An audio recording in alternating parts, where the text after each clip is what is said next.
From Troy Public Radio, Troy University, and the Wiregrass Archives in Dothan, Alabama, this is It Came from the Archives. I'm Greg Phillips. Each episode, we delve into the archives to bring you a topic, introduce you to someone new, or tell you a story about the Wiregrass region and the surrounding area.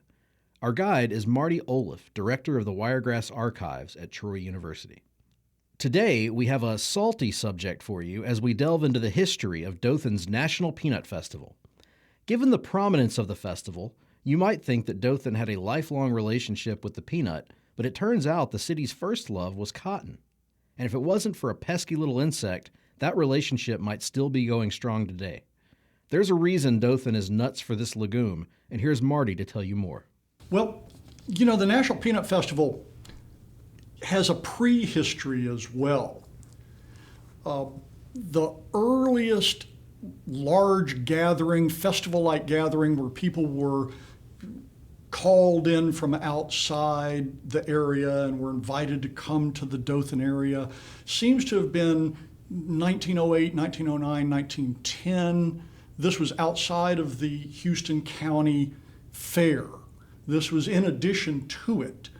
And there seems to have been just these one-off ad hoc festivals, one of which a woman named Addie Wilson wrote a song for called Welcome to Dothan.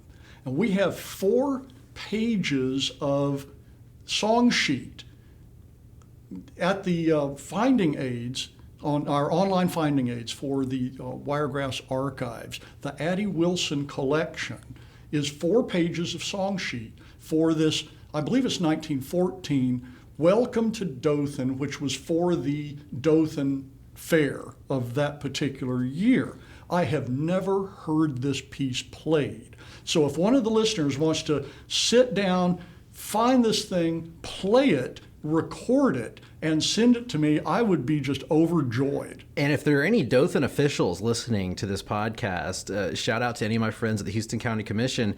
We could have an official Dothan theme song sitting right in our archives if somebody wants to take the time to record this and send it to us. I'm fascinated by this. That's an interesting thing to learn. And apparently Addie Wilson was quite the big deal in the music world. She didn't just produce this one song, she produced a number of them. She was not a one-hit wonder. And in this time where people didn't really record that many songs, but the real market was in producing sheet music. And that's how people transferred songs around, was by producing sheet music and selling it. What did these pre-NPF festivals look like? They're different. Every one of them. We don't have a lot of history of any of these. We know they existed, but I certainly don't know very much about them. There's one that turns up in the list of, it came from the archives, an NRA. That's right. Parade, that the photographs of which ended up in the National Peanut Festival collection and were very confusing for a little while until one of our archival assistants, and boy, I kicked myself for not figuring this out first, said, wait a minute, the NRA, which these photographs are all about, was declared unconstitutional in 1935. It was created in June of 1933, and so it only had a 2-year life as part of the New Deal, recovery from the Great Depression. But the National Peanut Festival didn't begin until 1938. So why is there this 4-year gap in these photographs? So obviously it doesn't have anything to do with the Peanut Festival, except as a precursor. And so that was a kind of an interesting little research project to find out what those photographs were about, and they were relatively easy to locate. And this is not the National Rifle Association, by the way. No. This is the National Recovery Administration, the National Recovery Act of June 16th, 1933. Yeah, not the National Rifle Association. Anyway, so that was one of the precursors. And then you have to remember that by 1920, this area of the country was overrun with cotton-eating boll weevils. They began to come into the United States, into Texas in 1910, and they marched through the cotton lands to the east, arriving here by about the beginning of the First World War, and then being a real menace by 1920. And this was extremely economically disruptive. Extremely economically disruptive. And unless you're a farmer, you don't realize that you can't just shift crops. There has to be an entire infrastructure set up to support a shift in crops. And what historian Catherine Braund tells us from an article in Agricultural History, the rise of Billy Boll Weevil, she tells us that bankers and industrialists, commercial people from this area, before the farmers had to stop planting cotton and diversify their crops, these people created a system for paying for crops. You know, we always talk about everybody planting cotton right up to the edge of their house, particularly if they're sharecroppers. Well, it was because the only crop you could get money for was cotton. But if the cotton crop's going away, what are you going to get money for? These people said, we can do hogs, we can do peanuts to feed hogs, and there are 2 or 3 other crops, sweet potatoes that we could plant, and so we will loan money on those. We will set up systems to process these materials instead of cotton. They got ahead of it, and so this area did not suffer nearly as badly as other areas did, because the people that provided money decided they provide money for diversified crops. So what did Dothan do? Farmers in this area planted peanuts.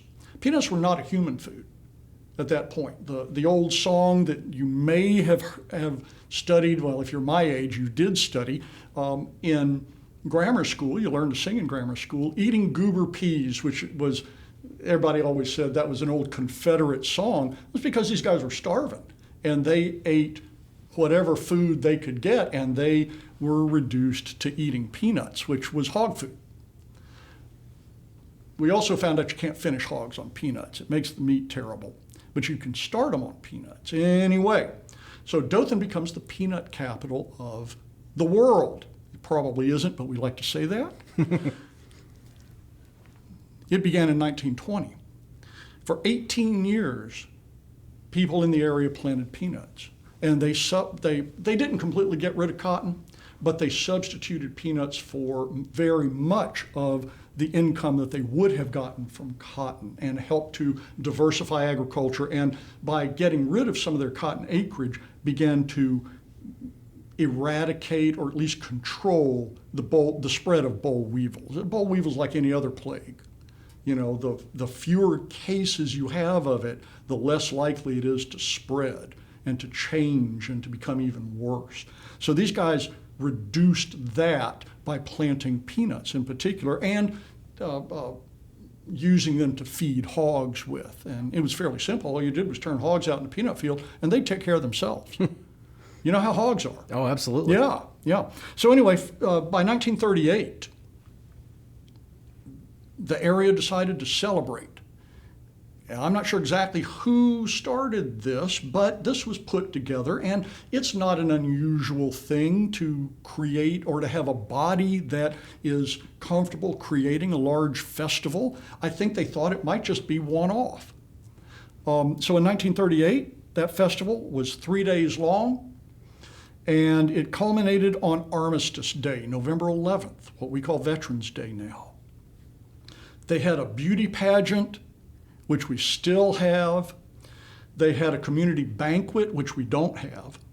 They had a 34 float parade, and we still have that National Peanut Festival parade. They had a grand ball. They had something unusual, and I wish a historian would do some work on this. They had 3 showings of a community play called Parade of the Years. That was on my list of things to bring up to you. What do you know about Parade of the Years? Parade of the Years was a was created by a professional community play maker who lived in Ohio. Cannot remember his name right now. But he came to the area, specifically hired to create a community play with community players about the history of the community.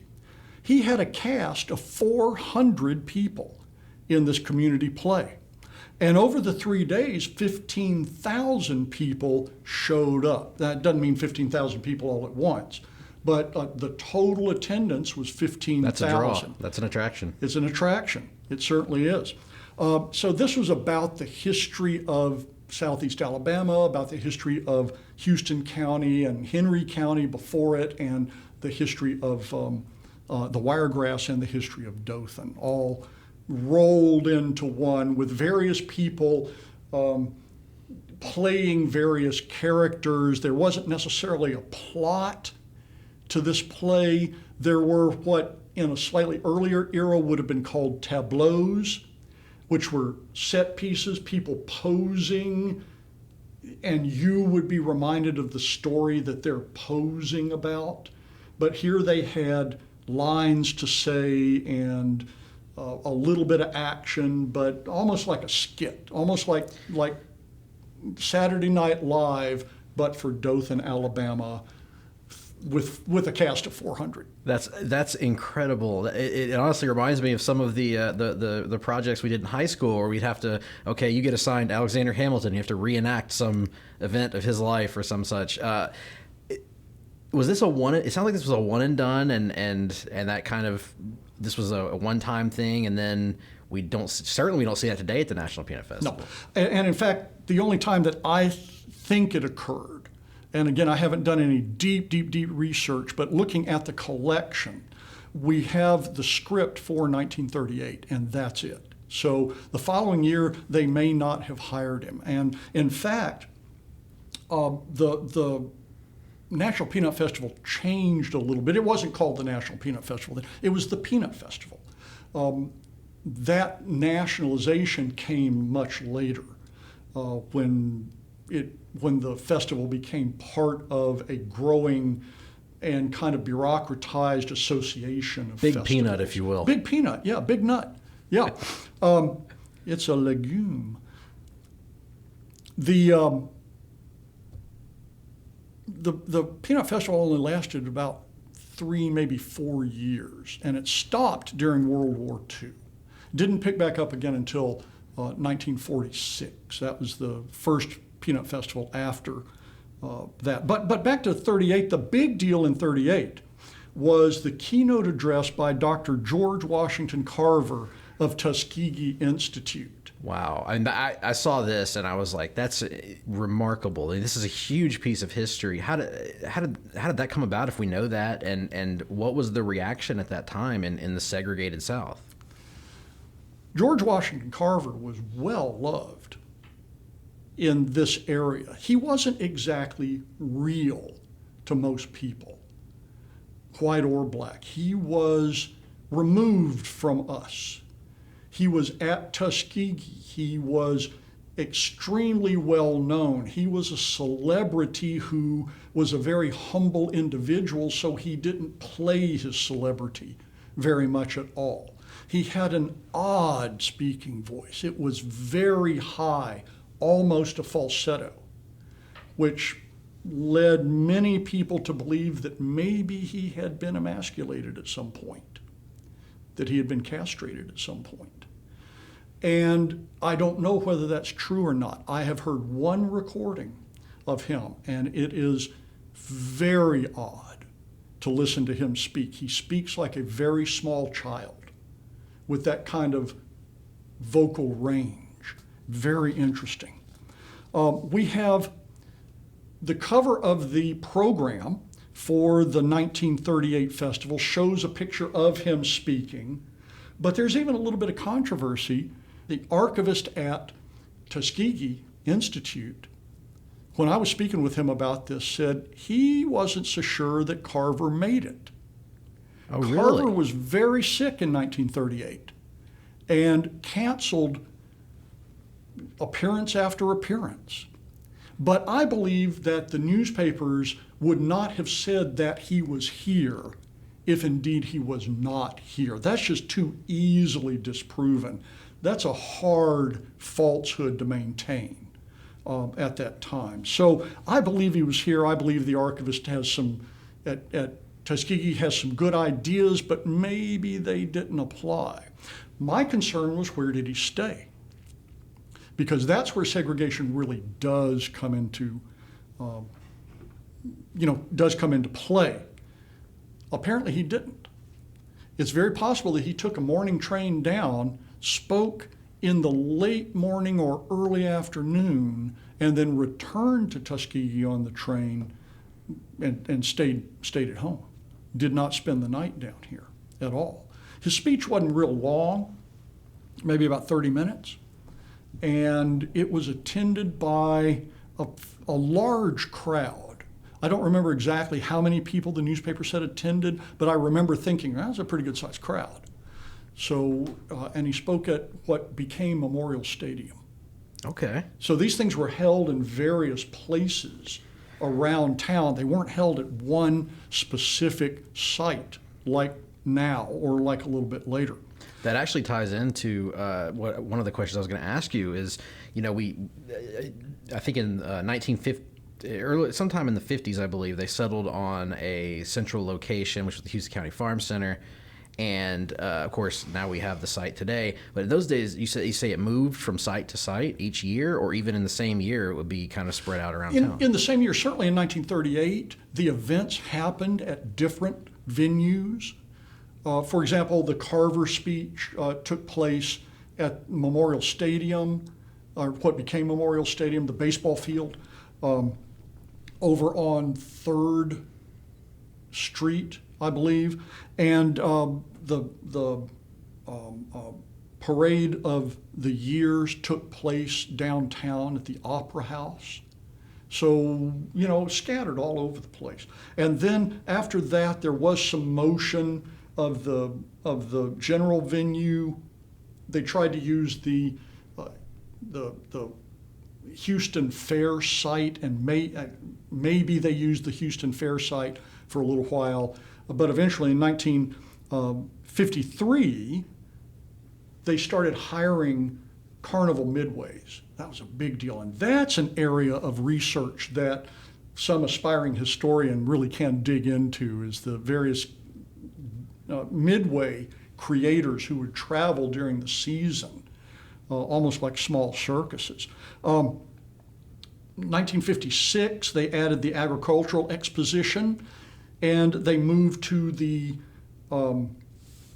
Houston County Farm Center at that point as well. Also, they became recognized, a member, you might say, of the Alabama Fair Association. And that's a step toward becoming an annual event far into the future, a event with a relatively stable length and stable set of shows that can be relied on year after year, that covers not only entertainment, but also all the different kinds of vendors, and gets to be on part of the circuit that purveyors will come to year round. Now, some of the things that started in 1956 that have to do with agriculture, including the exposition, which still goes on, but also the calf scramble and the grease pig chase.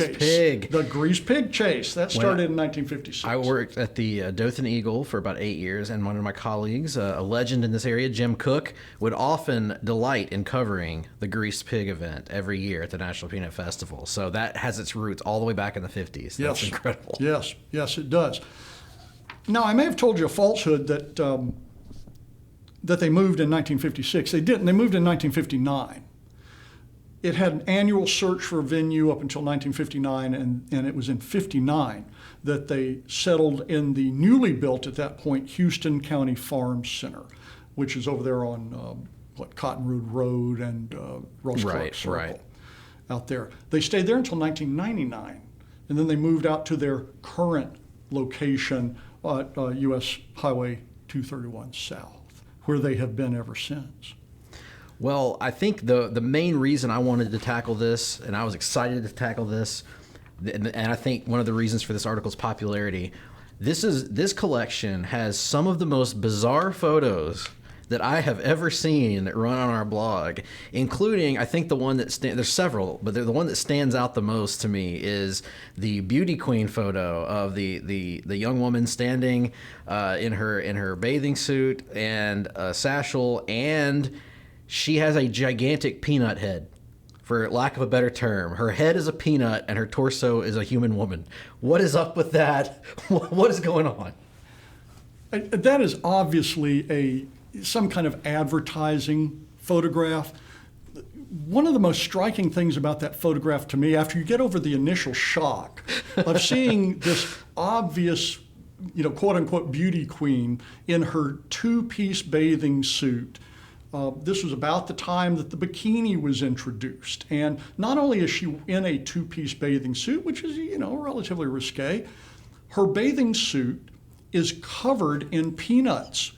These are either pasted on or sewn on, and this is not unusual for the advertising photos for the peanut queens, to have a shot of them in bathing suits with peanuts attached to them, hundreds of peanuts attached to them. Okay, so this woman not only has all these peanuts on her, she has this giant made-up peanut head. Honestly, she could be Mr. Peanut's wife, which I think was probably what they were going for. But the photograph is terrible.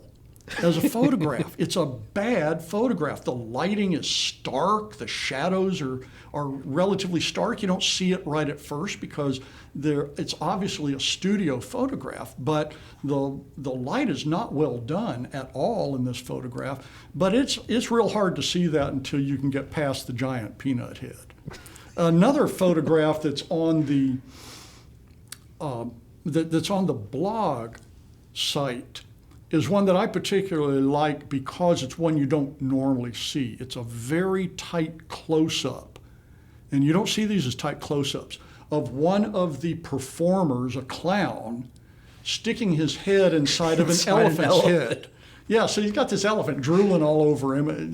That can't possibly be, this is why people call work a four-letter word, Yeah, that's not a fun day at the office. Not a great day at the office. Yeah, he seems to be digging it. The elephant obviously isn't in any danger, isn't causing any problems. And I think one of the photos also is of maybe a program, I think from the initial, or maybe it's a Dothan Eagle article from the initial, and it's got whoever the Peanut Queen was that year, and she appears to be in a Scrooge McDuck-like pit of peanuts.